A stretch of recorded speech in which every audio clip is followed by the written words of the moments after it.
ఈ generation youth కి చెప్పేది ఒకటే అమ్మా, అసలు గుడికి ఎందుకు మనము పోవాలి? ఈ క్వశ్చన్ ఫస్ట్ అందరి మైండ్లకి రావాలి. అసలు గుడిలో ఏముంటది? దేవుడిని ఎందుకు ప్రతిష్ట చేస్తారు? అక్కడ ధ్వజస్తంభం ఎందుకు పెడతారు? ఇంత ఆలయం ఎందుకు కట్టింది? ఫస్ట్ ప్రతి ఆలయంకు పోయినప్పుడు ఈ క్వశ్చన్ రావాలి. కానీ టెంపుల్ అంటే ఒక గొప్ప సైన్స్ ఉందమ్మా. కొన్ని వేల సంవత్సరాల కిందనే మన దగ్గర టెంపుల్స్ కట్టడం. చెప్తున్నా, మనము తెలుసుకోవాల్సింది సైన్స్ ఉంది. ఇప్పుడు ఇంత ప్రశాంతంగా ఉంటది ఇక్కడ ప్రతి ఆలయంలోకి వస్తుంది. ఎందుకు వస్తుంది ప్రశాంతం?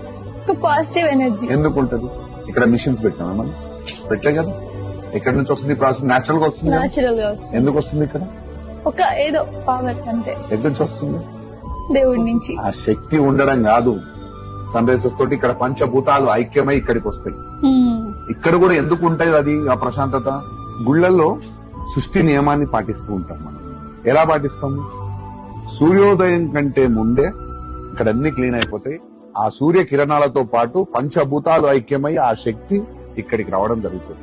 ఇక్కడ ఆల్రెడీ ఒక గర్భగుడిలో ఉన్న ఆ శక్తి స్వరూపాన్ని ప్రాణ ప్రతిష్ఠ అంటారు.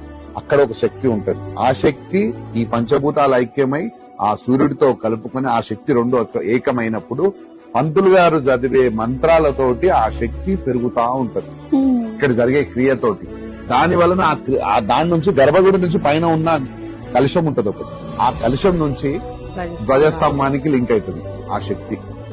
ఆ పాజిటివ్ ఎనర్జీ అంతా ఈ సరౌండింగ్స్ అంతా కూడా ప్రశాంతంగా వాతావరణం ఉంటుంది. సో గుడిలోకి ఎంటర్ కాగానే మన మైండ్ రిలాక్స్ అయిపోతుంది. గుడి చుట్టూ ప్రదర్శనలు చేయమని చెప్తారు, మనం చెప్పులు లేకుండా చేయమంటారు. ఎందు గురించి అంటే భూమితో మనకు కనెక్షన్ ఉండడానికి. కనెక్షన్ ఉన్నప్పుడు ఈ కింద ఉన్న శక్తి, ఇక్కడ ఉన్న సరౌండింగ్స్ లో ఉన్న శక్తి వల్ల మన బాడీలో ఆటోమేటిక్ గా ఆ ప్రశాంతమైన వాతావరణం ఈ గుళ్ళలోకి రావడం జరుగుతుంది. గుళ్ళోకి రాగానే మన శరీరం అట్లా ఫీల్ అవుతుంది. సో ఇంత సైన్స్ ఉంటుంది.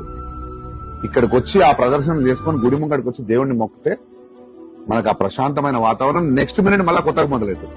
ఎంత కష్టం వచ్చినా ఏం చేసినా మీరు ఎవరితో మాట్లాడతారు?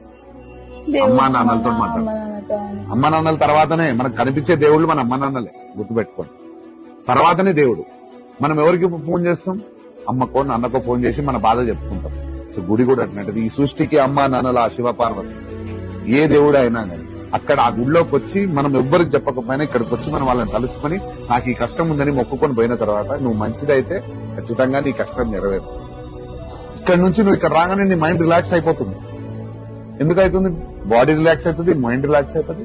నెక్స్ట్ మినిట్ కొత్త ఆలోచనలు మొదలైపోయింది. ఇది గుడి. ఇంత సైన్స్ ఉంటది. ఈ సైన్స్ ని మనం నెక్స్ట్ ఈ జనరేషన్ తెలుసుకోవాలి. నేను అందుకోసం గుడి ఎందుకు ఉంటది, గుడి విగ్రహం ఎంత ప్రతిష్ట చేస్తారు, ఇవన్నీ తెలుసుకోమంటుంది. టెంపుల్ సైన్స్ గురించి ఫస్ట్ తెలుసుకోండి.